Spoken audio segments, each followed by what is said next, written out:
Recent గా జరిగిన GST 56వ council సమావేశంలో మన సెంట్రల్ గవర్నమెంట్ కొన్ని కీలక నిర్ణయాలు తీసుకుంది. అది కూడా సామాన్యులకు అనుకూలంగా వారికే లబ్ధి చేకూరేలా ఆ నిర్ణయాలు ఉండేలా చూసుకుంది.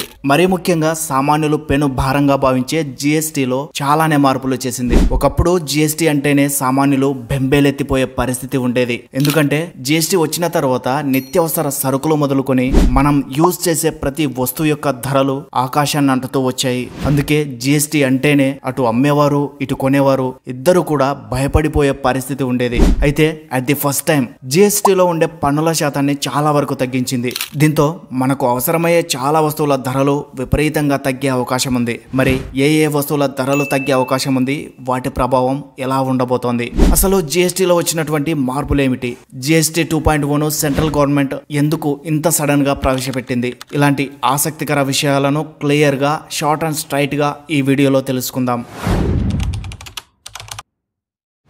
కేంద్రంలో బీజేపీ అధికారంలోకి వచ్చిన తర్వాత 2016లో మొట్టమొదటిసారిగా జీఎస్టీని అమల్లోకి తీసుకొచ్చింది. అంతకుముందు ప్రతి వస్తువుపై పన్నుల శాతం అనేది విడివిడిగా ఉండేది. కానీ జీఎస్టీ వచ్చిన తర్వాత అన్ని పన్నులను కూడా ఇందులోనే విలీనం చేసి ఒకే పన్ను రూపంలో తీసుకొచ్చింది మోడీ సర్కార్. అయితే ఇది అమల్లోకి వచ్చిన మొదట్లో చాలానే నెగిటివిటీ ఎదురైంది. ఎందుకంటే జీఎస్టీ స్టార్ట్ అయిన తర్వాత ప్రతి వస్తువు యొక్క ధరలు విపరీతంగా పెరగడంతో కామన్ పీపుల్స్ లో కూడా జీఎస్టీ అంటేనే ఒక రకమైన భయం ఏర్పడుతూ వచ్చింది. అయితే జీఎస్టీ వల్ల దేశ ఆర్థిక వ్యవస్థ మెరుగుపడే అవకాశం ఉందని అప్పట్లోనే కేంద్ర ప్రభుత్వం అంచనా వేసింది. అందుకే ఎంత నెగిటివిటీ వచ్చినా కూడా జీఎస్టీ విషయంలో ఏమాత్రం వెనక్కి తగ్గలేదు మోడీ సర్కార్. ప్రభుత్వం భావించినట్టుగానే అట్ ప్రెజెంట్ బలమైన ఆర్థిక వ్యవస్థ కలిగిన టాప్ 5 దేశాల జాబితాలో మన దేశం కూడా ఉంది. రాబోయే రోజుల్లో టాప్ 2కి చేరుకునే అవకాశం కూడా ఉందంటూ నివేదికలు చెబుతున్నాయి. మరి ఈ టైంలో యూటర్న్ తీసుకుని జీఎస్టీ విషయంలో సడన్ గా మార్పులు చేసింది సెంట్రల్ గవర్నమెంట్.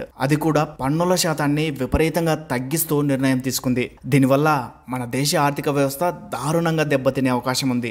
జీఎస్టీలో పన్నుల శాతాన్ని తగ్గించడం వల్ల దాదాపుగా 3,700 కోట్లు ప్రభుత్వ ఖజానాకు నష్టం జరుగుతుందని ఎస్బీఐ అంటే స్టేట్ బ్యాంక్ ఆఫ్ ఇండియా తాజా రిపోర్ట్లో వెల్లడించింది. వార్షికంగా చూసుకున్నట్లయితే ఆ నష్టం 48,000 కోట్లకు పైగానే ఉంటుందట. మరి ఇంత మొత్తంలో ప్రభుత్వ ఖజానాకు నష్టం జరిగే అవకాశం ఉన్నప్పటికీ కూడా సెంట్రల్ గవర్నమెంట్ ఇంత సడన్ గా జీఎస్టీలో ఎందుకు మార్పులు చేసింది, అసలు జీఎస్టీ 2.0లో జరిగిన మార్పులు ఏమిటో ఓసారి చూద్దాం.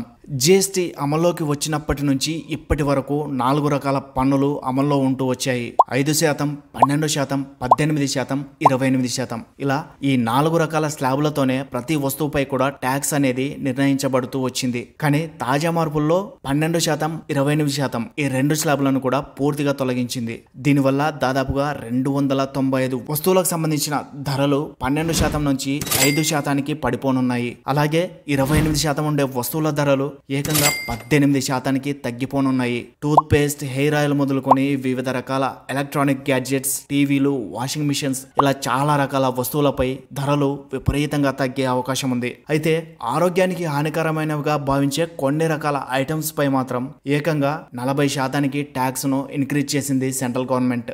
ఆరోగ్యానికి లేదా సమాజానికి డేంజర్ గా భావించే వాటిని సెమీ గూడ్స్ అని పిలుస్తారు. అవి ఏంటంటే మద్యం, పొగాకు ఉత్పత్తులు, పాన్ మసాలా, అధిక చక్కెర ఉండే పదార్థాలు, కొవ్వు ఉండే ఆహార పదార్థాలు, బెట్టింగ్లు, క్యాషినోలు, ఆన్లైన్ గేమింగ్లు ఇలాంటివన్నీ కూడా ఈ కేటగిరీలోకే వస్తాయి. సాధారణంగా ఇలాంటి వాటిపై ప్రభుత్వాలు అధిక పన్నులు వేసి వినియోగాన్ని తగ్గించాలని చూస్తాయి. కానీ వాటికి అలవాటు పడ్డ చాలా మంది ధరలు ఎంత పెరిగినా కూడా వాటిని కొనడం లేదా ఆడడం మాత్రం మానరు. అందువల్ల ఇలాంటి వాటి ద్వారానే గవర్నమెంట్స్ అధిక ఆదాయాన్ని పొందుతూ ఉంటాయి. తాజాగా జరిగిన మార్పులతో వీటి ధరలు 40% మరింత పెరిగే అవకాశం ఉంది. ఇలా జీఎస్టీ 2.0తో సామాన్యులకు ఫేవర్ గా చాలానే మార్పులు తీసుకొచ్చింది సెంట్రల్ గవర్నమెంట్. అయితే ఓవైపు దేశ ఆర్థిక వ్యవస్థ వేగంగా అభివృద్ధి చెందుతూ ఉంటే ఇంత సడన్ గా జీఎస్టీలో మార్పులు చేయాల్సిన అవసరమే ఉంది.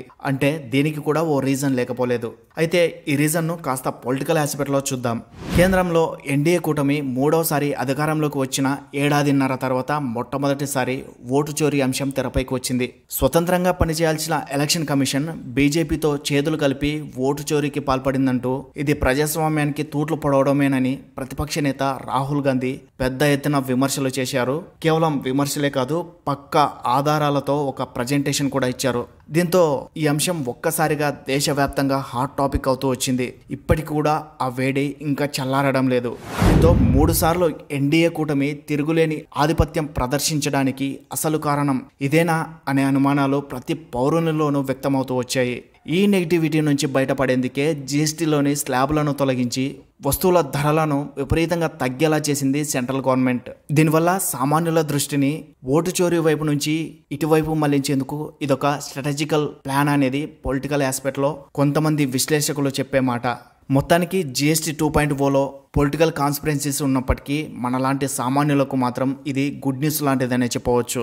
ఇదే ఫ్రెండ్స్ ఇవాళ వీడియో. మరో ఇంట్రెస్టింగ్ వీడియోతో మళ్ళీ కలుద్దాం. వీడియో నచ్చితే లైక్ చేయండి, మీ ఫ్రెండ్స్ అండ్ ఫ్యామిలీస్కు ఈ ఇన్ఫర్మేషన్ షేర్ చేయండి. మరిన్ని ఇలాంటి ఇన్ఫర్మేటివ్ వీడియోస్ కొరకు మన ఛానల్ను తప్పకుండా సబ్స్క్రైబ్ చేసుకోండి.